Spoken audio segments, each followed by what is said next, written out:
سلام عزیزای دلم، امیدوارم حال دلتون خوب باشه. من اومدم خیاطی رو با روش بدون الگو برای عزیزانی که علاقه خاصی به یاد گرفتنش دارن آموزش بدم. بریم برای طراحی الگوی دامن، الگوی ساده. منظور از ساده الگوی راسته دامن.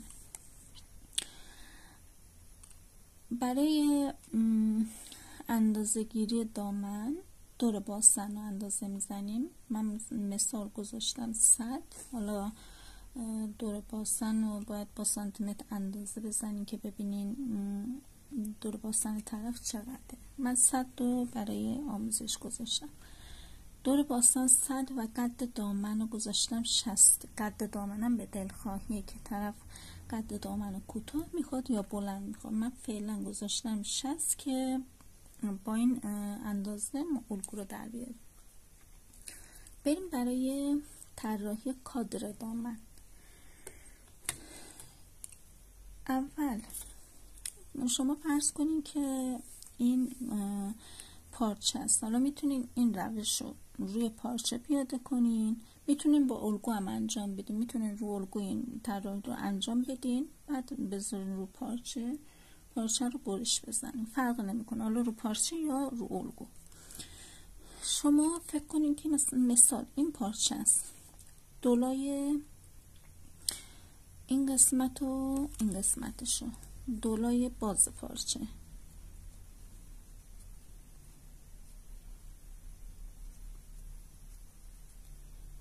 دولای باز پارچه. خب قد دامن رو اندازه میزنیم. اینجا من نوشتم 60. خب سانتیمتر رو اینجا قرار میدیم، قد 60 رو اندازه میزنیم. خب من با خط کش کار میکنم، شما با سانتیمتر کار کنید چون کادر کوچیکه با سانتیمتر نمیتونم اینجا آموزش بدم. مثال قد 60 تا اینجا میاد. خب قد 60 اینجا میاد، به اضافه 3 سانت جای دوخت، 1 سانت برای بالا، 2 سانت هم برای قد دامن که قرار تا بشه اندازه میزنیم. 60 که اینجا میاد 2 سانت اضافه میکنیم، ببخشید 3 سانت اضافه میکنیم، 63 سانت.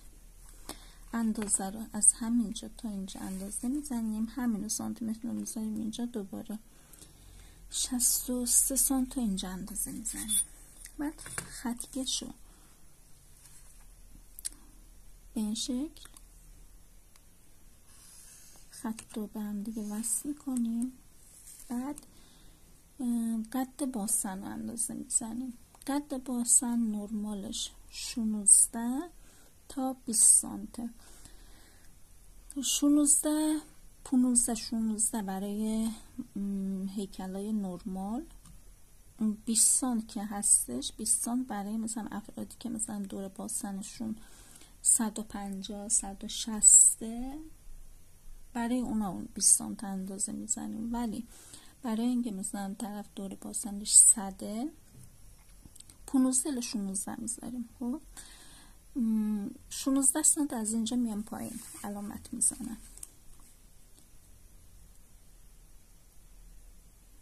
16 علامت میزنم، دوباره میام این قسمت 16 از اینجا تا اینجا علامت میزنم، دوباره این خط رو به هم دیگه وصل میکنیم. این شد قد باسن. اینم دور کمر. با قد باسن دور باسن رو پیدا میکنیم. قد باسن از کمر اینجا میاد، اینجا میشه دور کمر، از اینجا تا اینجا میشه قد باسن.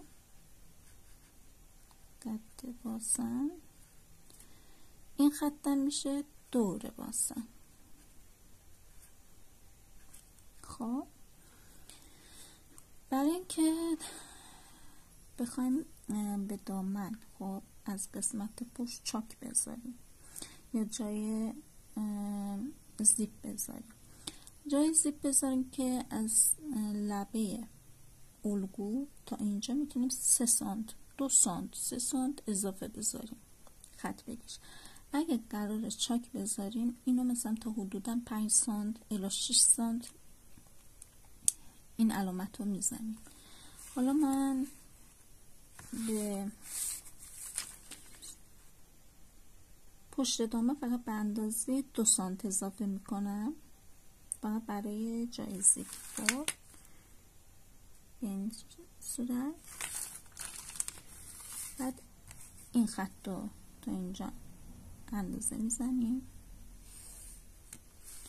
این میشه درز پشت دامن که این قسمتش زیپ وصل میشه. بعد میایم دور باسن رو تقسیم بر 4 میکنیم. دور باسن 100 تقسیم بر 4 مساوی 25 به اضافه 1 سانت جای دوخت.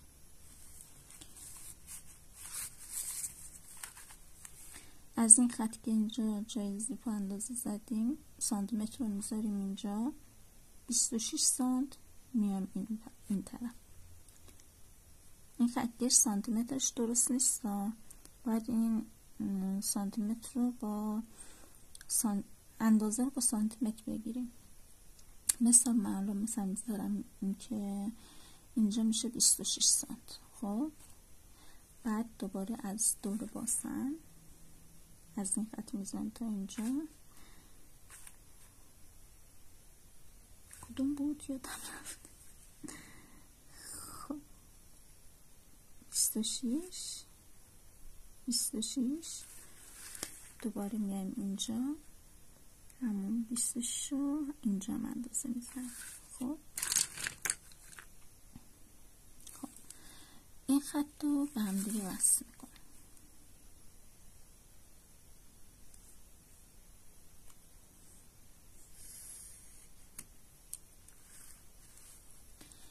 این شد دور باسن. دور کمرم با اندازه دور باسن اندازه میزنیم. کاملا یک کادر به اندازه دور باسنه. قد 63 دور باسن پایین دامن و دور کمر رو با اندازه دور باسن که 26 میشد مساوی 26 که 1 سانت برای جای دوخت بود علامت میزنیم. حالا میام برای دور کمر علامت بزنیم. خب این قسمت که خطی که ما کشیدیم از این قسمت تا اینجا 3 سانت داخل میریم 3 سانت. بعد همینو حالت هلال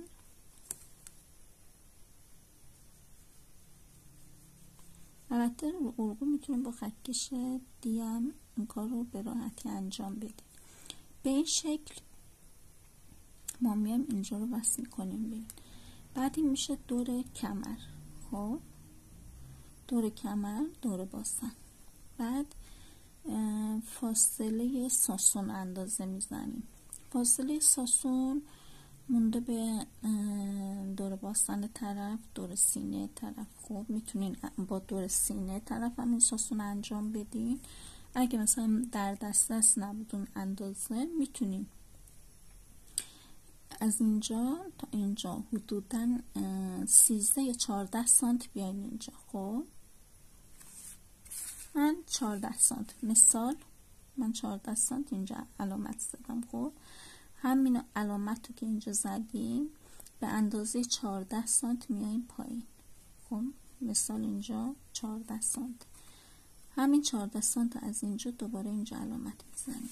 خب این دوتا خط رو به هم دیگه وصل میکنیم. این میشه علامت ساسون. 1.5 از این قسمت 1 الی 1.5 از این خط به این بر علامت میزنیم. 1.5 الی 1 سانت از این بر علامت میزنیم. بعد خطکش رو این شکلی اینجا 0 اینجا 1 سانت یا همون 1.5 خط میکشیم به این شکل. بعد این قسمتشم همون این شد ساسون. خب کلا این کادر دامن راست است. این از اینجا تا اینجا علامت زیپ دوخته که قراره بزنیم، از اینجا شروع میکنیم دوخت رو میزنیم تا حالا اگه مثلا 20 15 الی 30 سانت میخواین مثلا اندازه چاک رو بزنی یا بدون چاک باشه، اون مونده به سلیقه خودتون. اگه بدون چاک باشه که تا پایین دوخت میزنین، اگه با چاک باشه که حالا مثلا اینجا بخواین چاک انجام بدین تا اینجا دوخت میزنین، از اینجا تا اینجا. این قسمت هم زیپ بست میشه. بعد این کادر رو کشیدیم تموم شد. حالا میایم به دامنمون زاپاست اضافه کنیم. من میام با مداد قرمز این علامت رو میزنم که تو کادر دیده بشه. 2 سانت جای زاپاست میذاریم. خب از این خط تا این خط 2 سانت علامت میزنیم، از اینجا تا اینجا 2 سانت، از کمرم تا اینجا 2 سانت. اینا رو وصل میکنیم.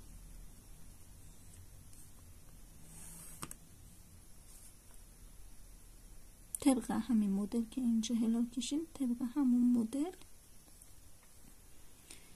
این هلال رو وصل میکنیم. بچه ببخشینا من یه ذره سرما خوردم، صدام هی دورگه میشه. این خط قرمز شد خط زاپاست. خب یعنی ما همین الگو رو انجام میدیم، از همین خط برش میزنیم، نه اضافه بذار نه کمش کن. خب دقیقا رو همین خط قرمز تا اینجا برش میزنیم، از اینجا هم تا اینجا برش میزنیم. تمام. این شد کادر پشت دامن. این تمام شد. حالا کادر جلوی دامن رو چجوری انجام بدیم؟ شما میتونین اینو برش بزنین، بذارین رو الگوی دیگه کپیش کنین، یا اگه نتونستیم میاین همینو یه دونه الگوی دیگه عین همینو در میارین. خب ولی اینجا که 26 سانت بود 27 سانت میکنیم اندازه دور بازن رو که 26 گذاشته بودیم 27ش میذاریم. دلیلش هم اینه که قسمت جلوی الگو همیشه 1 سانت الی 2 سانت مونده به چاقی طرف لاغری طرف. اگه هیکل نرمالی داشته باشه همون 1 سانت کافیه. اگه طرف شکم داشته باشه، حالا مونده سایز شکمش که زیاد باشه یا کم باشه. خیلی زیاد باشه که مثلا چجوری بگم، مثلا شبیه حامله ها باشه، اون موقع مثلا 6 سانت 7 سانت باید اضافه کنیم، ولی در حد نرمال 1 سانت الی 2 سانت اضافه میکنیم. همین کادر رو انجام میدیم به اضافه این قرمز. همینو دوباره یه دونه کادر میکشیم که قسمت جلو 1 سانت اضافه میشه. 1 سانت از این قسمت تا پایین اضافه میشه. حالا من دوباره یه دونه دامن طراحی میکنم که قسمت جلو رو انجام بدم. این دمپای دامنه قد 62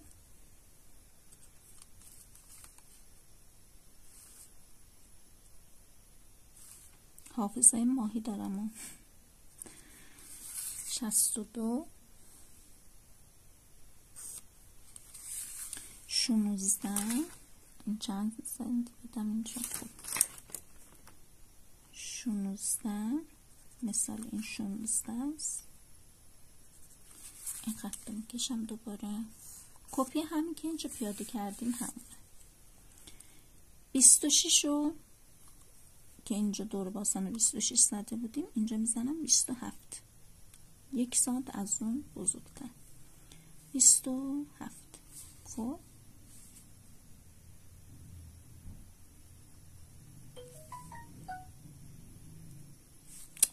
حافظه ماهی دارم میگم کسی باور نمیکنه. خب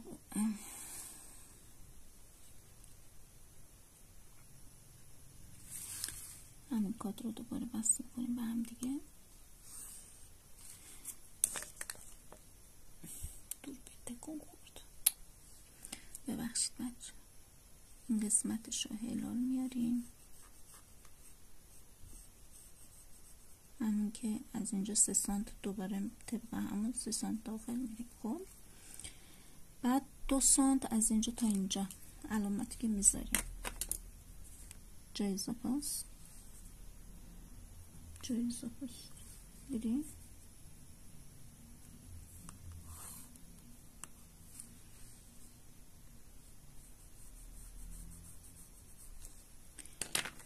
این همون زاپاسته فرق نمیکنه، فقط دور باستنشو 26 برداشتم. دوباره 14 سانت از اینجا، 14 اینجا، قدشم 14 میزنم،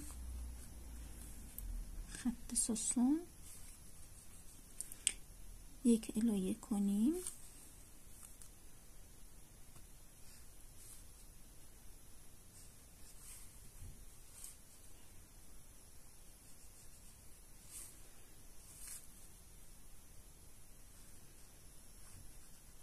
علامت ساسون، هم کمر. خب این ساسون شد، اونم کمر. این قسمت دولای باز پارچه میمونه روی دامن پشت. خب این الگوی پشت دامنه، دامن جلو، اینم الگوی دامن جلوی دامن. خب این قسمت دولای بسته، این قسمت دولای باز پارچه میمونه. این شد آموزش الگوی ما، الگوی دامن ساده راسته. بعد با همین الگو میتونیم انواع اقسام مدل ها رو ما طراحی کنیم. اینا رو تمرین کنین، بعد دوباره سری بعد قرار دامن فونو بهتون یاد بدم. بعد اون مثلا کلوش، کت، دامن، حالا لباس مجلسی، اینا همش رو قرار بهتون یاد بدم. شما اینا رو تمرین کنین، بعد انشالله ویدیو بعد همدیگر رو میبینیم. مرسی که هستین، مرسی همراهیم کردیم، ویدیو رو تا الان دیدین. ممنون میشم که کانالمو به دوستاتون معرفی کنین که هر کی دلش میخواد آموزش خیاطی یاد بگیره، ببخشید خیاطی یاد بگیره انقدر خستم کلا قاطی حرف میزنم، خیاطی رو یاد بگیره میتونه از ویدیوهای من استفاده کنه. مرسی از دلم، شبتون بخیر. البته این ویدیو رو چون دارم شب میگیرم به خاطر همونه بهتون میگم شبتون بخیر. حالا اگه شما در طول روز ببینید روزتون بخیر، یا صبح ببینید صبحتون بخیر، یا ظهر ببینید ظهرتون بخیر. کلا وقتتون بخیر، وقتتون بخیر. دیدیم 2 تا وقت گذاشتم. بعدای همتون برم. مرسی که هستین، خیلی دوستتون دارم. شبتون بخیر، خداحافظ.